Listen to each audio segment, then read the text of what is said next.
Si est-il l'un des événements cinématographiques de ces derniers jours. Le documentaire Pamela, une histoire d'amour vient d'être dévoilé sur Netflix, un an seulement après la parution de la mini-série Pam et Tommy sur Disney+. Le long métrage est donc disponible depuis le mardi 31 janvier. Une avant-première a même eu lieu à Los Angeles, en présence de la star américano-canadienne de 55 ans ainsi que ses enfants Dylan et Brandon, mais aussi plusieurs personnalités importantes venues pour l'occasion.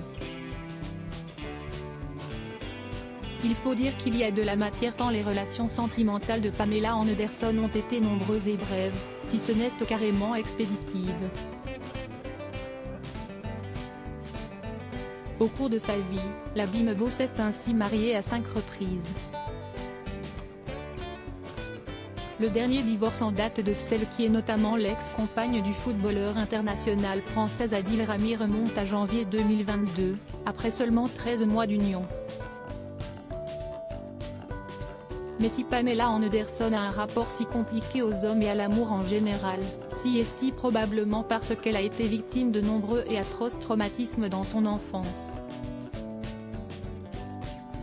Il avait 25 ans, Jane avait 12 ans en 2014 déjà, elle avait ainsi révélé avoir été agressée sexuellement par sa baby-sitter, qui essayait également de s'en prendre à son petit frère, quand elle avait entre 6 et 10 ans. Seulement, ce n'était que le début de son calvaire. À 12 ans, elle est cette fois victime d'un viol et perd sa virginité contre son gré. Je suis allée chez un ami d'une amie et son grand frère a voulu m'apprendre à jouer au backgammon, mais ça a tourné en massage de dos puis en viol. Ma première expérience hétérosexuelle. Il avait 25 ans, Jane avait 12, avait-elle déclaré à ce sujet. Mais le plus horrible est à venir.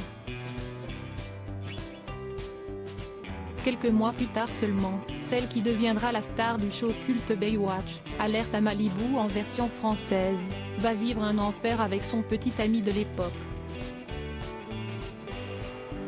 Il avait trouvé que ça serait amusant de me violer avec 6 de ses amis, détaille-t-elle à ce propos. Des récits tous plus glaçants les uns que les autres, qui seront évoqués dans ce documentaire qui a nécessité plusieurs années de tournage.